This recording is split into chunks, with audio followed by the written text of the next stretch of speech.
I'm Cameletti. I'm a local writer and filmmaker. I manage and I founded the website lampinhand.com, which is an art site which is dedicated for storytelling for social good. So on that site I share essays, art, and inspiration for other social entrepreneurs. And there I work with 2 other local artists. So when I was in university, I was in my last year and I was about to graduate, and I was really sad about having to leave the academic environment where, especially in a liberal arts degree, discussion and theoretical exploration is such a big part of your life. And I really wanted to create a space where artists and activists and just critical thinkers could kind of come together and talk and explore really cool things, kind of from like that theoretical framework, but do it in a place that's outside of academia, because I do think that the university world can be quite stifling, and it can be quite pretentious, and it can really exclude a lot of people. So I wanted to just create a space for myself to share ideas. Also, as a writer, I did work in the film industry, and I worked for producers and different directors and a film company. And when you're writing stories for other people, I kind of felt, when I was writing stories for other people, I kind of felt like I was losing a little bit of my my voice as a writer. So even though I was writing, when you do it for money, it's not up to you what you write. So for me, I wanted to create a space where I could write what I wanted to write. So when I started Lamp in Hand, I was just in my dorm room typing away, working on the website, and then it kind of just happened organically. For me, it was challenging because the site ended up changing a lot, so it didn't meet my original vision for what I had intended it to be, and it's much different now than it was when I first started. And there's this idea in writing, you probably heard the quote, but in writing you need to kill your darlings, and the idea is that, like, when you're writing a novel, when you're writing like a work of fiction or even a work of nonfiction, your original intention or original idea sometimes can compromise like the integrity of the story, right? Or like the story arc in a sense, right? And usually when you go see a bad movie, it's usually bad because they're not being true to the story, right? So like they have a scene in there that, you know, maybe they fell in love with, but like it doesn't actually fit like the overall story. So for me, that was kind of hard when I was starting, and as I continued to grow the site, just because it was changing and I had to, you know, metaphorically kill my darlings. And then when I was starting work as a freelancer, the process was really faking it till I made it. I found that really challenging, and just having to put myself into situations where I felt really uncomfortable, whether it was, you know, setting fees, asking for money is really uncomfortable, especially when you're like used to being like a filmmaking student and like just being on set, like getting no money. So like actually having to ask for money and being professional can be really uncomfortable. If I could give a young entrepreneur a piece of advice, I would actually say slow down. And I think that that's not necessarily something that I heard when I was starting. I think I always heard like, go for it, like do it, you got this, believe in yourself. But for me, I'm like all about that, like all the time. Like I'm always like, let's jump, like, you know, there's that part in that movie, and I forget what it's called, but it's from the 90s, and like there's that metaphor about like, you know, there's the people that jump in the water and then the people that use the ladder. And I found that I'm always like a jumper. So for me, when I was starting my business, like something that would happen is that like I would go so gung-ho that it actually was preventing me from being productive and being successful. There's something one of my academic advisors always used to tell me, is that when you build a house, you have to build the walls before you can build the windows, before you can put the windows in. And I find that I'm a windows person. Like I want to go the extra mile in everything that I do. Like I always want to make sure that there's like really nice like touches, and like it's like, you know, there's beautiful light in the house that I'm building. But you know, the first thing is you gotta like have walls first, even though the walls are kind of the boring part. So yeah, slow down. If I wasn't being judged, I think that I would do things differently, and I think that's kind of an uncomfortable thing to say out loud, because I think there's this expectation for people that are successful, or the people that are in the public eye, that that they don't feel judged or they don't care about what other people think. But I think if I'm being honest with myself, I do, to a certain degree, and I think that the most judgment actually comes from myself, and I do put really high expectations on myself and my work. So I think that if I wasn't judging myself, that I would probably be nicer to myself, and that I would be more forgiving of myself when I make mistakes. And I think that's something that I do, that I am guilty of, that I am kind of harsh, and I think I would just be a little bit gentler. I would say that the last time I really pushed the limits of my comfort zone would be probably yesterday. I was actually working on something for Lamp in Hand, and it felt really uncomfortable. And I think that as an artist, to actually make art, it is kind of an uncomfortable space, because you are putting stuff out there. Because in order for the process of your work to be complete, right? Like, you create it, you put it out there, people see it. That you have to put yourself out there, and that's definitely uncomfortable.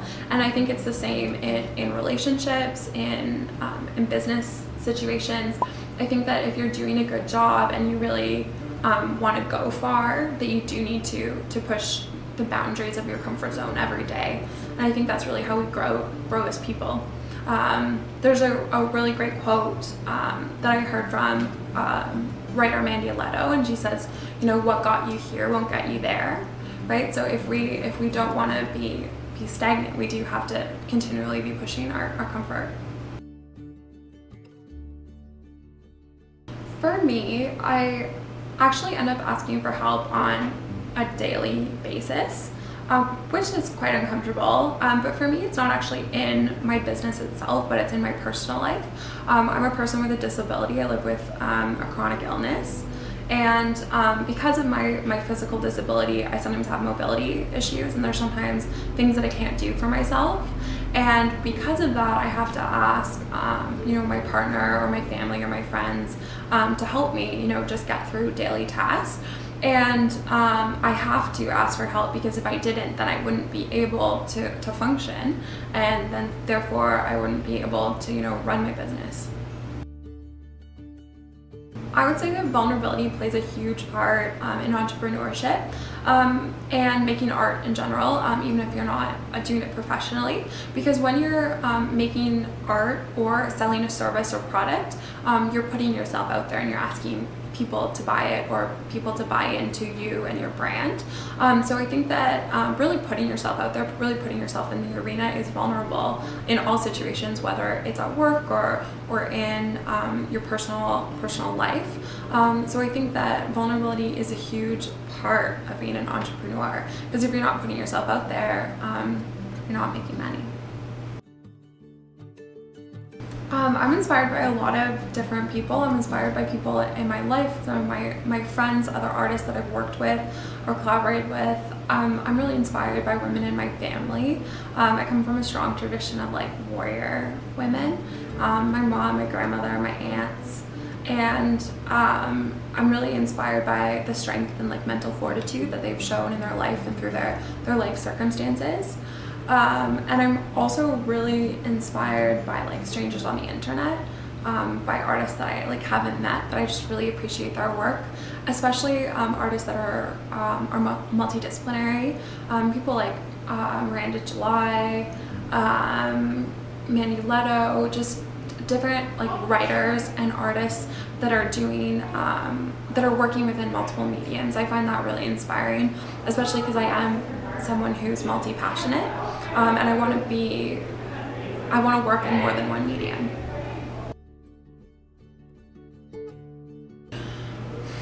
In terms of resources that really helped me out when I was starting my business, I would say that they were actually more focused on personal growth than actually building a business.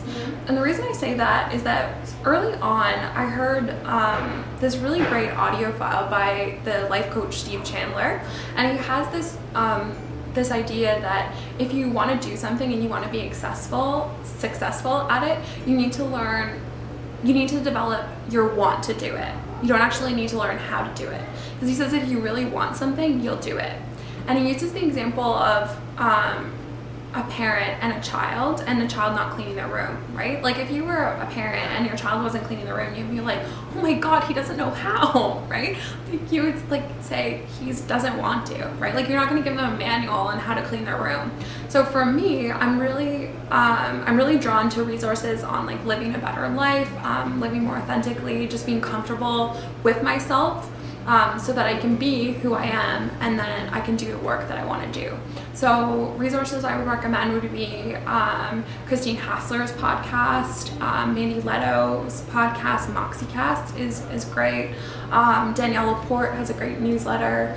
And Brene Brown, she has a lot of really great videos online that I'm sure you've already watched if you're watching this video.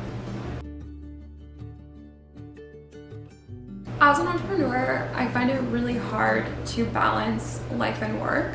Up until recently, I had a full-time job aside from my freelance business and my website, and I would go to work like 9 to 5, sometimes 9 to 6, sometimes 8 to 6, depending on the week.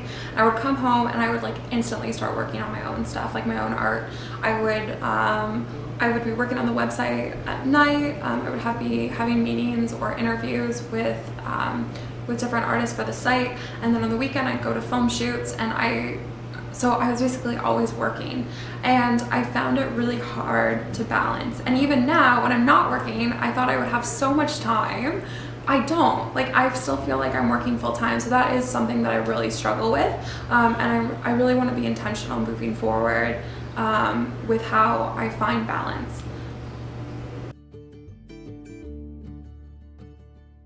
I think that self-care is so important for entrepreneurs, and in my own life, if I can do a little brag, I'd say that I'm kind of like a self-care champion, but I would say that's only because of my life experience. So growing up with a disability and growing up chronically ill meant that I was sick a lot, so I had to learn how to take care of myself, otherwise I was gonna just go to the hospital that much more. And I actually, instead of going to sports camp or arts camp, I actually went to arthritis camp, and they would teach us things like energy conservation, and like we would have like little seminars on like water aerobics instead of like making like picture frames out of macaroni or like playing dodgeball. So I was lucky that I was able to learn from a painful life experience. So I would say that in my daily life, I like to do a lot of different things for self-care, whether it's quiet time. I think it's really important to give your brain space to think. So turning off TV, turning off radio, turning off podcasts, turning off my computer, not looking at screens, and having analog time is also really important for my personal, spiritual, emotional health, but then also just my creative life, because when you give yourself time and space, instead of be constantly stimulated by like social media or other resources, you actually give yourself time to develop ideas and to think about things, because your brain is just naturally gonna work its magic when you're not being lulled by Netflix. As an artist, I do struggle to maintain balance between work and relationships. There's this misbelief within myself that I do identify and I need to work on, but the idea that in order to be successful at something, you need to do it every day, right? Like you gotta hustle, you gotta get your 10,000 hours in. And as a perfectionist, a recovering perfectionist, I find that like I want to be great at everything. Like I want to have good friendships, I want to have like a beautiful relationship with my partner, I want to like love my family, and just I want to be good at my job, I want to be successful. So because I want like all these different things in my head, that kind of from a young age it internalizes that like you got to do everything every day. So for me, finding balance is hard because I never want to step back, and I never want to take a break from any of the different trajectories that I'm going in, whether they're professional or social. So for me, one of the things that I try to think about for balance is seasons, right? So there's a season for this, a season for that, and I think that I've learned that as I've grown up. So now that I'm older, I'm more confident in my relationship. So even if I'm not seeing, you know, my best friends every week, I still know that they love me and that they're my best friends. And, you know, when I see them, even if it's after a few weeks, you know, we just pick up where we left off. So I have more trust, but I think that just comes from me just being older and understanding more.